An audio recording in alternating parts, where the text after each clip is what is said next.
Every one of these 7 things feels completely harmless behind the wheel. None of them throw a warning light. None of them make a sound the first time or the 10th time. But every single one is quietly grinding down your Ford's automatic transmission. And by the time it actually tells you something's wrong, the repair bill is already in the thousands for something that cost you nothing to avoid in the first place. And here's the part that should really bother you. A transmission rebuild on most Fords runs well past $3,000, sometimes closer to 5 on a 10-speed. That's not a repair. That's a down payment on another truck. None of these 7 habits require a single extra part or a single extra minute to avoid. You're not paying for bad luck when it finally fails. You're paying for 7 ordinary things almost every driver does without thinking. Twice, week after week, for years, quietly stacking up the whole time. Let's get into it. Number 7. Pouring in an over-the-counter stop-slip or shift corrector additive the moment you notice a problem. It feels like the responsible move. A cheap bottle that promises to fix rough shifting before you spend real money at a shop. Plenty of these products contain chemicals designed to swell your transmission's rubber seals back up, temporarily masking a leak instead of actually fixing anything underneath. That swelling doesn't stay put or stay temporary. It interferes with how those seals were built to move and flex, and it can lead to worse leaks and harder shifting down the road right after the bottle's early promise wears off. If your transmission's already showing symptoms, that's a sign it needs an actual mechanic looking at it, not a bottle from the parts store aisle pretending to be one. Number 6. Driving hard before your transmission's actually warmed up. Everyone knows to let a cold engine settle for a few seconds before flooring it. Almost nobody thinks about the transmission sitting right behind it, doing the exact same thing, quietly without anyone noticing. Cold transmission fluid is thick and slow-moving. That means it's not building the hydraulic pressure your clutch packs and bands actually need to engage properly, especially on a frosty morning when everything under your hood is still stiff. Punch it hard on a cold start, and you're asking fully loaded components to work on fluid that isn't doing its job yet, and hasn't for the last 30 seconds since you turned the key.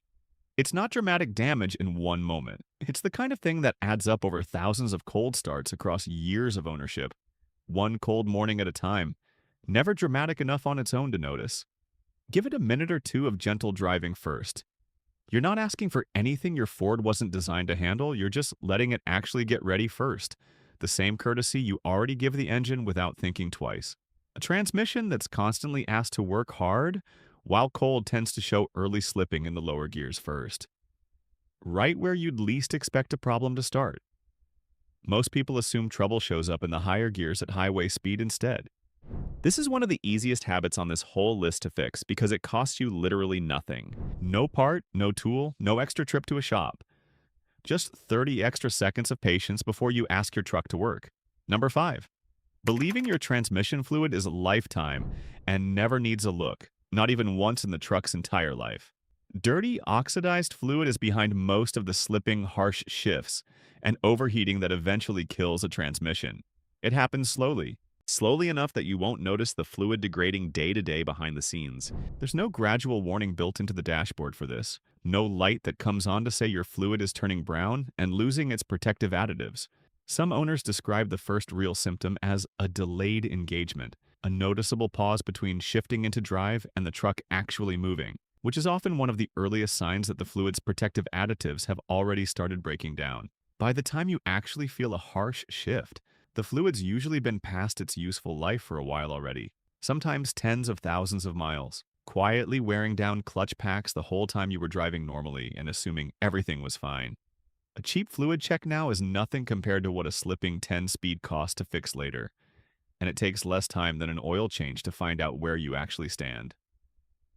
Most shops can tell you the fluid's condition just by its color and smell, dark and burnt instead of clear and faintly sweet, before it ever costs you a dime in repairs.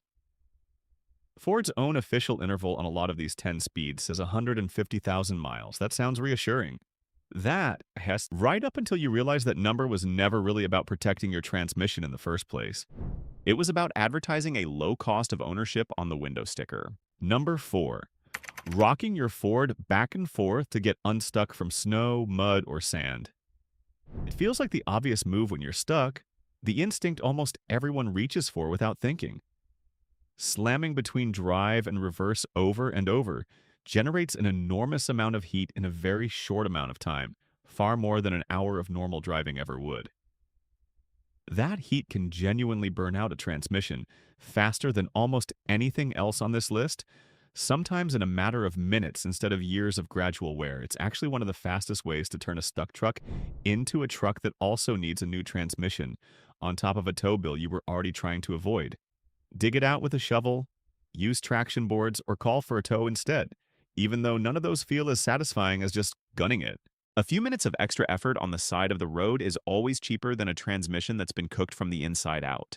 Some Fords with electronic shift controls will actually resist letting you slam through gears this fast for exactly this reason, but plenty of older trucks and plenty of drivers in a panic will force it through anyway. Number 3. Shifting into drive or reverse before your Ford has actually come to a complete stop. An automatic transmission isn't like a manual with a clutch that can disengage smoothly to soften the transition. It's a rigid, linear system built to move in one direction at a time. Forcing a direction change while you're still rolling makes the internal gear teeth grind against each other on metal, even if you never hear it happen from inside the cab. Automakers specifically tell drivers to stop completely first for exactly this reason, and almost nobody actually does it, especially in a parking lot where you're barely moving at all and it feels harmless. That barely moving moment is exactly when the damage happens, along with real wear on your drive shaft and suspension too. Not just the transmission itself sitting in the middle of it all. Wait the extra 2 seconds. Your Ford has already fully stopped before you even feel it settle. That pause costs you nothing but patience. It's such a small window of time that almost nobody actually notices they're skipping it, right up until a shop tells them why their drive shaft needed replacing at 90,000 miles. Number 2, and this is the one almost every Ford owner does without ever realizing it. Using park to hold your truck in place on a hill instead of your parking brake. Roll to a stop on an incline. Drop it straight into park. The entire weight of your Ford transfers onto a small metal part called the parking pawl instead of onto your brakes, where that weight actually belongs and was always meant to sit.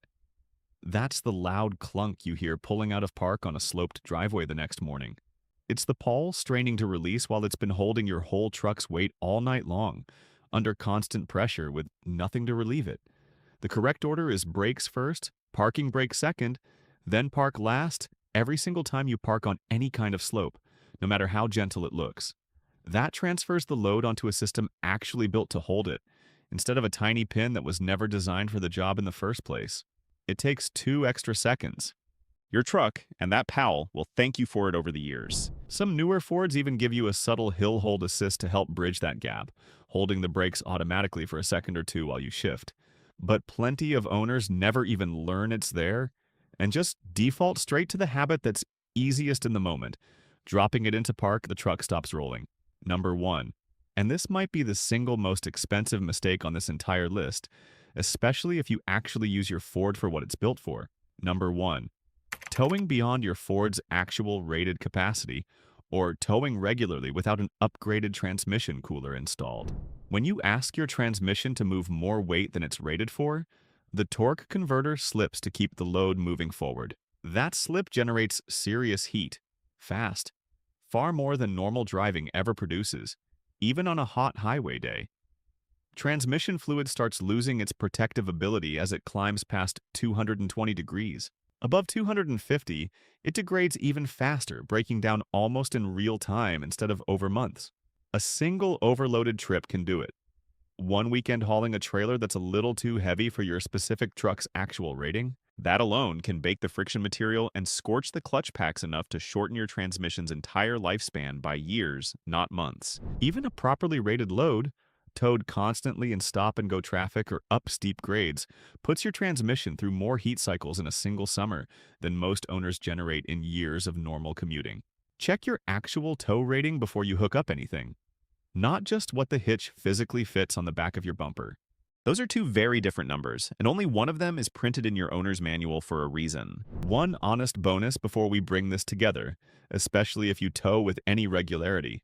Most Fords don't have a transmission temperature gauge on the factory dash, only a warning light that comes on well after damage has already started happening inside.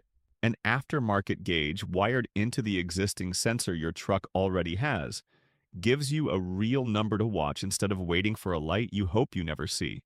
If that number starts climbing past 200 degrees while you're towing, that's your signal to pull over, let it cool, and rethink the load or the route, not push through and hope it settles on its own. So, let's bring it all together. Skip the shortcut additives. Warm it up before you drive it hard. Don't trust lifetime fluid. Never rock it to get unstuck. Always come to a full stop before changing direction. Brake before parking on a hill. And respect your actual tow rating every single time you hook up, no matter how short the trip feels. If you've been guilty of one of these, do me a favor and subscribe. Drop a comment telling me which one surprised you the most out of all 7.